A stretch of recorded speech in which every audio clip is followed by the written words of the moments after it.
I'll be the last one left when the lights go out. Hello everyone, আমি শুভ্রজিৎ।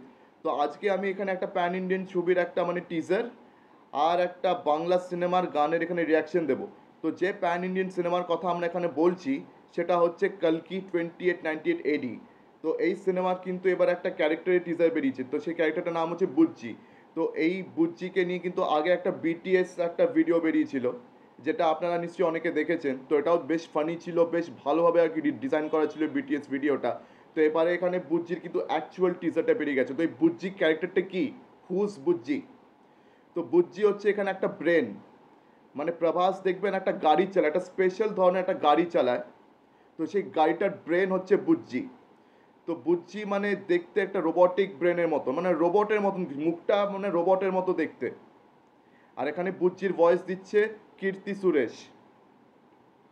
তো বুজ্জির ক্যারেক্টারে আমরা glimpse পাচ্ছি এটা কী ধরনের ক্যারেক্টার। একটু নেগেটিভ আছে আর একটু ফানিও আছে, একটু নেগেটিভ সর্ট অফ ক্যারেক্টার রয়েছে। নেগেটিভ বলতে ভিলেন টিলেন না, একটু ধরুন ভাবনা চিন্তাটা একটু নেগেটিভ মাইন্ডেড, পজিটিভ মাইন্ডেড নয়।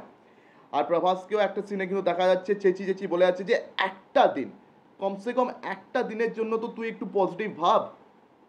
এই ধরনের আমরা এখানে এদের ব্যান্টার দেখতে পাচ্ছি। তো এদের ব্যান্টারটা খুব জমছে। অ্যান্ড প্লাস আগেই বলেছি বুজ্জি একটু ফানি টাইপেরও আছে, কমেডি আর কি এলিমেন্টও অ্যাড করছে আর কি এই ক্যারেক্টারটা। তো এমনিতে একটা ব্রেন, কিন্তু এটাও একটা খুব ইন্টারেস্টিং ক্যারেক্টার এখানে। কেন প্রভাসকে কিন্তু গাইডও করবে, প্রভাসকে বাঁচাবেও। আর এই টিজারের লাস্টে প্রভাসকে দেখা যাচ্ছে যে বলছে লাভ ইউ বুজ্জি। হয়তো ওই সিনে আর কি বুজ্জি ওকে বাঁচিয়েছে কোনো একটা বিপদ থেকে। আর বুজ্জি কিন্তু সমানে ক্যালকুলেট করে বলে যাচ্ছে যে এই মিশনটা খুব রিস্কি, এই মিশনটা খুবই কমপ্লেক্স, এখান থেকে সরে যাওয়া ভালো, বা এই বাউন্টির কোনো চান্স নেই। আর প্রভাসের এখানে ক্যারেক্টারটার নাম হচ্ছে ভৈরবা। আর ভৈরবা ওকে দেখে যা মনে হলো, ও কিন্তু হি is a sort of a bounty Hunter. একটা বাউন্টি হান্টার প্লাস ও নিজের কথাই ভাবে, নিজেকে নিয়েই ভালো আছে, অন্যের কথা অতটা ভাবে না। And he is a sort of a bounty hunter. আর তাছাড়া এই সিনেমাটা, এটা থেকে আমরা কিছুটা ডিউনের ইন্সপিরেশন পাই, আবার কিছুটা ব্লেড রানার ইন্সপিরেশন তো রয়েছে, আবার স্টার ওয়ার্সেরও ইন্সপিরেশন খুব বড় করে রয়েছে। তা বলে এইসব সিনেমার টুকলি কিন্তু এটাকে বলা যাবে না ডেফিনেটলি। বিকজ দেখুন, ডিস্টোপিয়ান ওয়ার্ল্ড নিয়ে কিন্তু আমাদের ইন্ডিয়ান সিনেমাতে খুব একটা কাজ হয়নি। এর আগে যে কাজ হয়েছিল গণপত, ওটা তো ভাই ক্ষমা করে দিন, এত ফালতু কাজ হয়েছিল। কিন্তু নাগ অশ্বিন এই ছবিটার পিছনে কিন্তু কোনো খামতি ছাড়ছে না, সব রকম সে চেষ্টা করে যাচ্ছে। আর সে কিন্তু প্রচুর এফার্ট দিয়েছে, অ্যান্ড প্রচুর খরচাও হয়েছে। 600 কোটির উপর অলরেডি খরচা হয়ে গেছে শুধু এটার মেকিংয়ের পিছনে। তাছাড়া এটার প্রমোশনও নাকি 60 থেকে 70 কোটি অলরেডি খরচা হয়ে গেছে, হয়তো আরও খরচা হবে। তো কালকি 2898 AD থেকে আমার খুবই আশা রয়েছে, কারণ এটার যতগুলো গ্লিমস দেখেছি খুবই ভালো লেগেছে।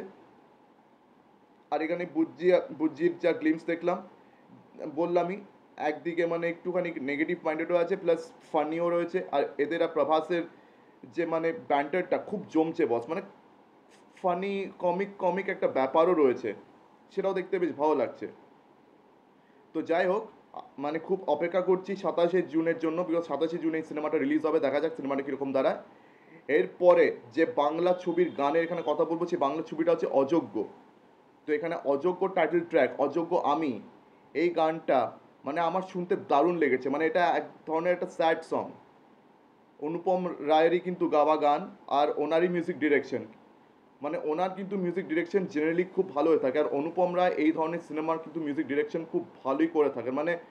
এই ধরনের সিনেমা একদম টেলার মেড সিনেমা। এই ধরনের সিনেমার যদি আপনি মিউজিক ডিরেক্টর খোঁজেন, তাহলে এটার অ্যাপ্ট নাম হচ্ছে অনুপম রয়। আর অনুপম রয় কিন্তু দারুণ মিউজিক ডিরেকশন দেন এই ধরনের সিনেমা। দেখুন, একেবারে মশালা কমার্শিয়াল সিনেমার যদি আপনি মিউজিক ডিরেক্টর খোঁজেন, তো ডেফিনেটলি অনুপম রায় আপনার অপশন না। কিন্তু এই ধরনের ধরুন একটু প্যারালাল টাইপ সিনেমা, বা একটু যেটা ইমোশনসের উপর খুব ভর করে, ইমোশনাল প্যারালাল আর খুব সিরিয়াস টাইপ সিনেমা, এই ধরনের সিনেমার কিন্তু মিউজিক ডিরেক্টর ফার্স্ট চয়েস অনুপম রয়। আর অযোগ্য আমি কিন্তু এই গানটা খুব ভালো লাগছে শুনতে, স্যাড সং কিন্তু শুনতে খুব ভালো লাগছে। এই গানটা আমার মনের মধ্যে বাজছে, এত সুন্দর লেগেছে গানটা, খুব অ্যাপিলিং। তো এই গানের মধ্যে আমরা কি কি দেখতে পাচ্ছি, এখানে শিলাজিৎ মজুমদার ওর ক্যারেক্টার যে যে চাকরি খুইয়েছে, সে এখন মানে কতটা ট্রাবলসাম হয়ে গেছে, সে কতটা ডিপ্রেসড হয়ে গেছে। ঋতুপর্ণা সেনগুপ্ত আর শিলাজিৎ মজুমদারের মধ্যে সম্পর্কে একটা ভাঙন ধরছে আস্তে আস্তে। এখন আর কি মানে তাদের মধ্যে সব কিছু ঠিকঠাক যাচ্ছে না। আর উল্টো দিকে প্রসেনজিৎ চ্যাটার্জি, আমরা জানি যে প্রসেনজিৎ চ্যাটার্জি আর ঋতুপর্ণা সেনগুপ্ত এদের ক্যারেক্টার্সদের মধ্যে কিন্তু ছোটোবেলার থেকেই একটা কোনো সম্বন্ধ রয়েছে। এরা আগে এক অন্যজনকে ভালোবাসতো, কিন্তু কোনো কারণে আর কি তাদের বিয়ে হয়নি। তো ঋতুপর্ণার ক্যারেক্টারটা শিলাজিতের ক্যারেক্টারকে বিয়ে করছে, কিন্তু এখন শিলাজিতের ক্যারেক্টারের অবস্থা খুব খারাপ। সে চাকরি খুইয়েছে, তার অবস্থা খুবই খারাপ হয়ে গেছে, সে একদম অ্যালকোহল অ্যাডিক্টেড হয়ে গেছে। সে নিজের স্ত্রীর সাথে ঠিকভাবে কথা বলছে না, ওদের সম্পর্কে যেন একটা দূরত্ব দেখা দিচ্ছে। আর এই গানটা কিন্তু তাদের সম্পর্কের যে টানাপোড়েনটা রয়েছে, যে সমস্যাটা রয়েছে, সমস্যাকে কিন্তু খুব সুন্দরভাবে আর কি তুলে ধরছে, মানে এদের সম্পর্ককে খুব সুন্দরভাবে এক্সপ্লেন করছে এই গানটা। আর এই সিনেমাতে আগেই বলেছি একটা মিস্ট্রি, একটা খুনের অ্যাঙ্গেলও রয়েছে, একটা পারহ্যাপস রাজনৈতিক অ্যাঙ্গেল রয়েছে। কিন্তু এই সিনেমার কিন্তু মানে সরি এই গানের ভিডিওর একটা সিনে দেখা যাচ্ছে যে ঋতুপর্ণা সেনগুপ্ত হসপিটালে খুব কান্নাকাটি করছে। আর যার আর কি বডি দেখে মনে হচ্ছে এটা শিলাজিতেরই বডি হবে, হয়তো শিলাজিতের ভয়ানক কোনো অ্যাক্সিডেন্ট হয়েছে, সেই কারণে হয়তো তাকে হসপিটালে ভর্তি করা হয়েছে, তার অবস্থা খুবই খারাপ, তাকে দেখে হয়তো ঋতুপর্ণা সেনগুপ্ত এইভাবে কাঁদছে। আর তাছাড়া এখানে প্রসেনজিৎ কিন্তু শিলাজিৎ আর ঋতুপর্ণার কিন্তু সম্বন্ধটাকে শোধরানোর চেষ্টা করে যাচ্ছে। সে কিন্তু বারবার শিলাজিৎকে বলে যাচ্ছে যে এই দুনিয়াটা কিন্তু কমজোর লোকের জন্য নয়, দুর্বল লোকের জন্য নয়, এখানে চোখের জলে কোনো দাম নেই। সে বারবার কিন্তু আর কি শিলাজিৎ মানে রক্তিমের ক্যারেক্টারটাকে বারবার আর কি পজিটিভ ভাইব দেওয়ার চেষ্টা করে যাচ্ছে। তো এই গানটা তো আমার শুনতে খুবই ভালো লেগেছে। তো এই সিনেমাটাও কিন্তু 7ই জুনে বেরোচ্ছে, বুমারাঙ্গের সঙ্গে ক্ল্যাশ করছে। তো লেটস সি এটা কীরকম দাঁড়ায়। তো আমার ভিডিওটা আজকে এই অবধি। তো আপনাদের যদি আমার ভিডিওটি ভালো লেগে থাকে তো অবশ্যই লাইক করুন, বেশি বেশি করে শেয়ার করে দেবেন, অ্যান্ড অবশ্যই আমার চ্যানেলটিকে সাবস্ক্রাইব করে দেবেন। তো আজকের দিনের মতন টাটা, চোখ রাখুন পরবর্তী ভিডিওতে। ধন্যবাদ।